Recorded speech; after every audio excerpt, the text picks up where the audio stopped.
This is the Chevrolet Silverado Custom. It's a truck.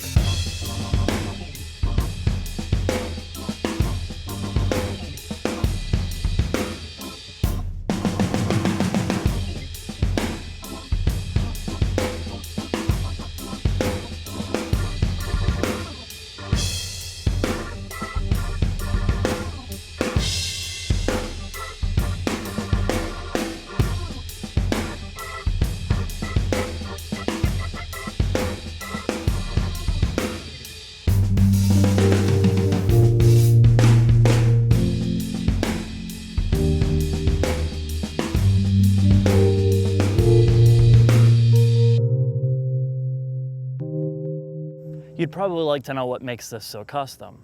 Well, let me tell you. It's got a chrome grille, chrome side mirrors, chrome handles, and 20-inch wheels. There's one thing I can tell you about the Silverado as of July 2015. Sales are up 20% compared to last year. And mostly that's because this is tried and true. They haven't gone and mucked with the formula that just works.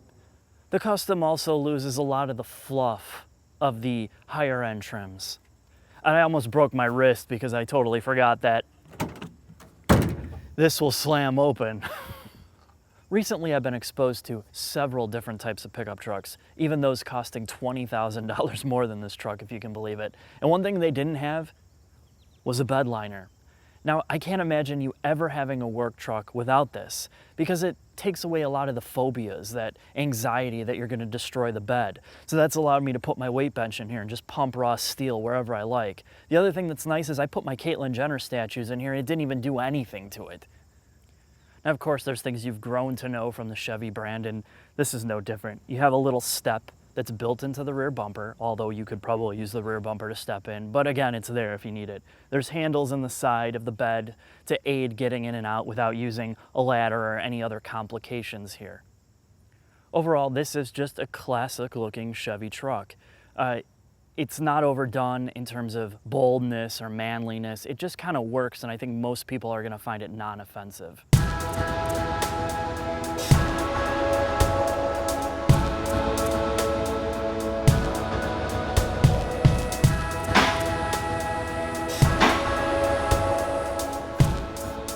This is the Silverado Custom. AC's still pissing on me, dude, for like 20 minutes.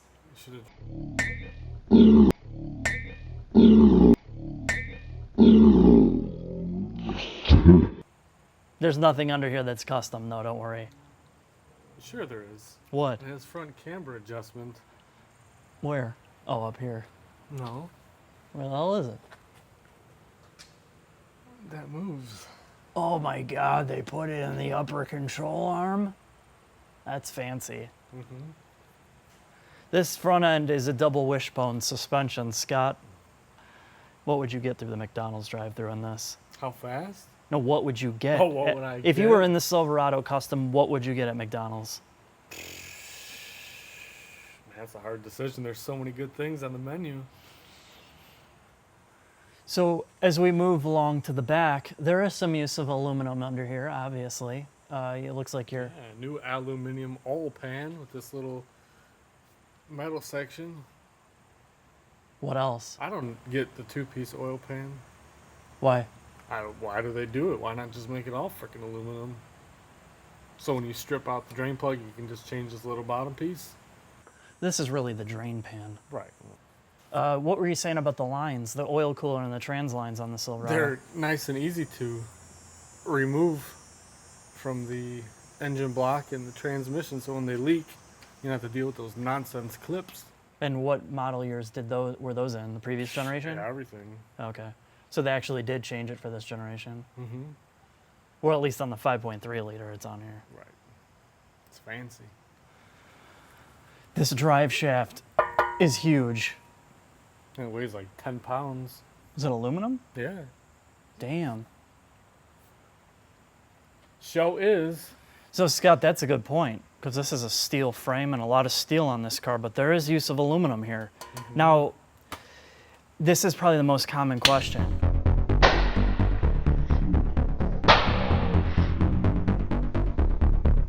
You don't kill mosquitoes, that's inhumane. One of the most common questions online is, if you were getting attacked by a grizzly bear, would you rather get in an aluminum cage or a steel cage? There are 2 cages in this room. Mm-hmm. This one on the right is made out of high-strength steel. The one on the left is made out of aluminum. Go ahead and feel both of these cages behind you. Man, what the?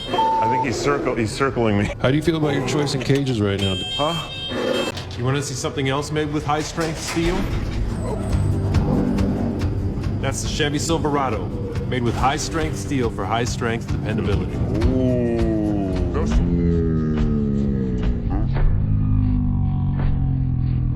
That's a manly truck right there, man. It's beautiful. Well, what the hell does the frame... Oh, wait, what was the question again? I said, if a grizzly bear was attacking you, what type of cage would you get in to protect yourself? A steel cage or an aluminum cage? Probably steel. Why not aluminum? Look what you can do to a soda can.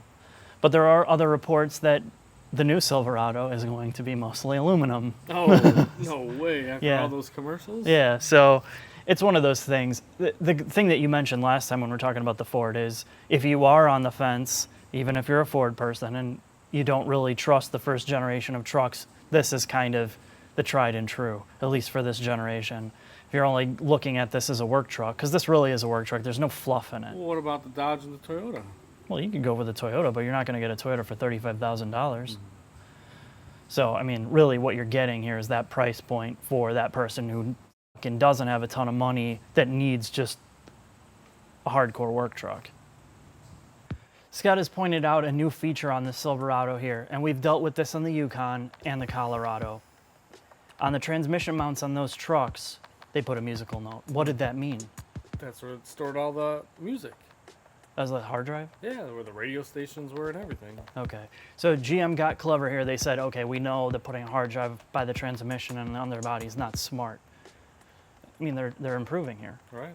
So They they've... get too many skips from all the vibrations. Yeah, so you have a lot of... yeah, that's not what you want. So they've re-engineered the transmission mount now, and what you get is there's a special factory worker in the Fort Wayne, Indiana plant, because that's where this Silverado is made. And each day they pick out a new worker. Now sometimes they pull him straight out of the bathroom stall, and they have him or her kiss the transmission mount, and each transmission mount gets this heart stamp with a 2D barcode. So the front of the car, what kind of brakes are we featuring in the front of this thing? Twin pistons, Akibonos. Okay. In the back, we just have single piston aluminum calipers. Yes, that looks like the situation back here. This truck's about 5,100 pounds, and it does feel heavy under braking. I would prefer a big brake kit here. Yeah, the custom doesn't get big brakes, which for $35,000, you're not going to get that type of thing anyway. What is this? It's a 5.3 liter. V8 Chevy. How much power are we making? 355. Okay, now that's a good amount of horsepower, but this motor also features cylinder deactivation. It's an Ecotech, that's all you need to know, but it does surprisingly have good fuel efficiency. And I can't even tell that it has cylinder deactivation, and it will go down into 4 cylinders, you know, whenever it feels like it. You don't know when it's happening, but usually during cruising, and I couldn't tell that it's doing it, so that's pretty good. So Scott, you know, with this custom, we get a pretty good drivetrain. We get a V8, looks like pretty easy to work on V8, a 5.3. For the most part. The basics. Basics are there. What about the rear end? What about the transmission? It's a 6-speed automatic. And the transmission on this car, much like the Colorado, is really good. I mean, in terms of performance, it's not sluggish. What do you just like? Because it rev matches downshifts. I do. That's what I like. I like the rev match It's downshift. faster than the Lexus. It is. It's actually, it rev matches better than all those Lexuses, really. Now, it's, yeah, of course, not as refined, but that's not what you want. No. I want to slam some gears. Via your button. Yep, my little button on the console shifter. What's the rear diff? 342 gears. Makes it pretty quick. Oh, what kind of differential? Is locking diff? That's what they say. G80. Must be electrical locking because It's a one-wheel peel, if you ask me. Yeah, a G80 auto locking diff. One of the things that GM does real nice, Scott. Can this work in this truck? I don't know. Probably a 75 140, but I'm sure they got grape scent on that too. Okay, well, what are we working with? Some grape scented rear axle lubricant. Why is it grape scented? Well, smell the regular one. Oh, holy Christ! I didn't mean to squirt it out. Jesus, dude, it smells like somebody's underwear. Oh, it smells like grape bubble gum. It has a grape tinge to it. So why would GM do this? To make it more pleasurable and enjoyable to change gear oil? The only way I can really describe having a V8 in a truck like this is you go to a fest. I don't care what fest you go to. It could be a transgender fest for all I care. But if they have roasted corn, the first thing they do is ask if you want butter. And then they slather it in that bucket. Yeah, you could have the corn without the butter. And that would be like having a 4-cylinder in this truck. And having a V8 is just, well, it's a lot more fun. So we're gonna go into the turns, and this manual mode is on the shifter column here, which, you know, this is not designed to be manually shifted. This is for towing, hauling, or if you're on a hill descent where you need to control the revs. But we're gonna use it kind of in a performance perspective with the traction control off. Downshifts are really good.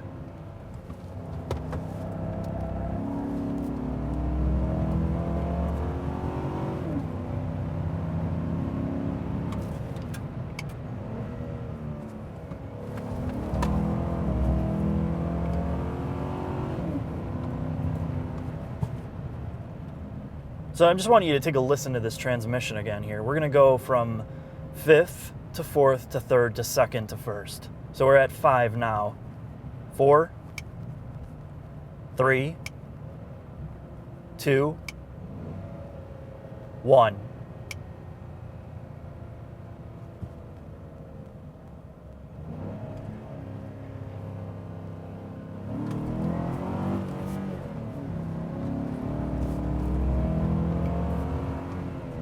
It will hold revs, and the nice thing about this transmission is it will actually queue up your downshift. So if I selected 1, and it just can't because, you know, either transmission programming or you're just too high in the rev range, it will queue up that gear until you hit a safe speed for it to downshift, which is really cool.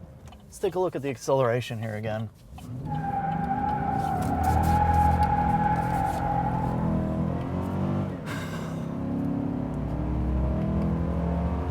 Love it. Love it. And I've turned the traction control back on in fully auto, no more of this manual nonsense. There's 2 huge factors of this truck that are really good for the price. I've beat it into the ground. The V8's an obvious choice, but for a V8, this also gets really good fuel efficiency compared to the other trucks I've been in. You could really get 20 miles per gallon in here all the time. And part of that is because of the cylinder deactivation, direct injection, and the variable valve timing that they have in this truck. The other thing that's really nice is the transmission. Again, I came from the Colorado and I said that trans is really, really good. And this is no exception in here. It's quick to downshift, it's quick to upshift, it rev matches downshifts. Okay, we're gonna go into the turns here and see how the handling is.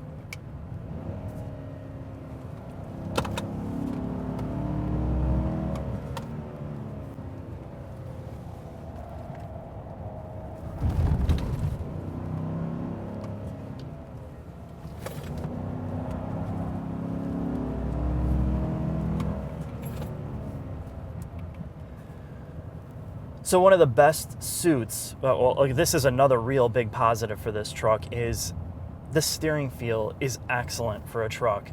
You know, I've been in bigger cars and trucks where you feel like it's 20 turns, turn to turn, or the steering wheel feels immense. Or if you do this, it takes, you know, a minute for the truck to respond. One of the things GM's done with the Silverado, better than pretty much any other truck, is steering feel. Just overall, what the truck transmits through the cabin as a driver. Now, this isn't, you know, this is steering feel. This isn't overall handling because this feels extremely heavy.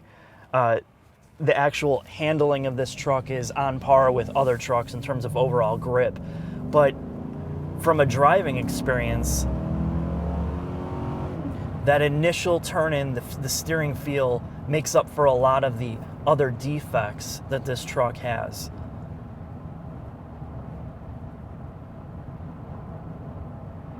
One of the major issues I have with this truck is unloaded overall ride quality is just, it just feels like shit. It's like a bouncy house. It feels like you're driving a school bus. You know, if you remove the steering feel and the fact that initially when you're driving it, it feels more car-like, but unloaded, it definitely has a very, very truckish, very bumpy, bouncy ride.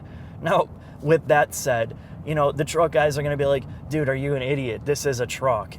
It is a truck. And it's like complaining that a sports car has too firm of a ride. But it is something to note. You know, out of the other trucks, this is definitely not a very fun ride as a daily driver. The other thing about the Silverado Custom is this is a truck for a working class person. If you have a job to do where you need to tow haul, you're in construction, you're a tradesperson, this is what you buy this truck for. You don't get in here, you're not looking at, oh, I need heated and cooled seats, or the glove box has a blow-up doll that comes out and touches me.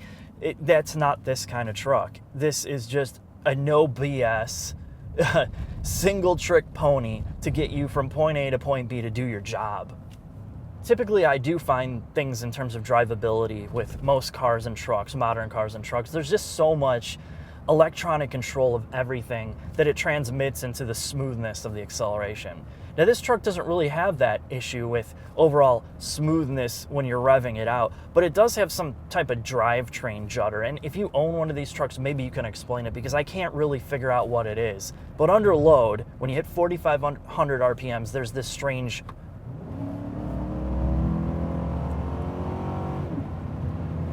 strange vibration that you get through the chassis of the truck right at 4,500, and it comes back a little bit at 5,500 under load. And I don't know if it's from the rear end, I can't really tell, but it's one of those things that's kind of noticeable and annoying. When you hop inside the Silverado Custom, it's essentially an LS double cab. Now, I'm not going to get into all the trim levels, especially with a truck, because there's too many configurations to talk about. Specifically with the Custom, this has to be the most basic, no bullshit, stripped down interior of any truck I've been in recently. And you can look at it two ways. This is essentially designed for somebody who's going to use this as a working class vehicle, construction sites, hauling and towing. It is just ruggedized, durable, with no fluff, none at all. Most of working class America doesn't have $50,000, $60,000 to piss away on a high-end pickup truck, something with massaging seats. You don't get that here. For $35,000 at an attainable price tag, you get a full-size pickup that does everything that you want for real work. Now, at that obtainable price point, there is some things you're gonna have to trade off. And where the trade-offs are is clear. It's this interior.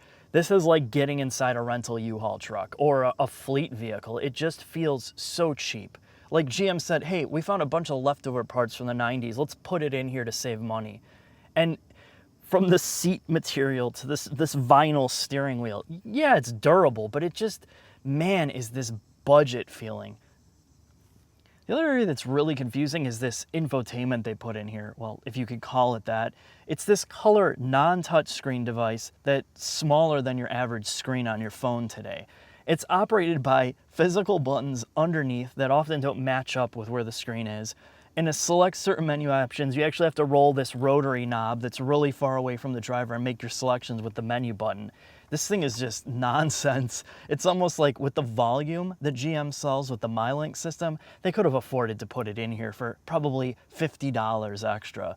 But again, this is what you get when you go for the cost-cutting models. I can really see this truck being used in some nasty climates in the winter and just brutal construction sites, because there's just not a lot to worry about, especially in technology in here. There's no blind spot monitoring, no crash mitigation, not even a rear view camera here. It's just so simple. It really is like a transformation back in time. And that's gonna be good for somebody that's really brutal on trucks because you don't have to worry about all that crap breaking. Overall interior storage is excellent in here. You have 6, 7, even 8 cup holders if you wanted. This center armrest here flips up, turns into a bench seat, so you can fit, well, probably a 5-foot woman here to keep you company. There's other things that are just nice in terms of overall usability. Again, it's just no nonsense.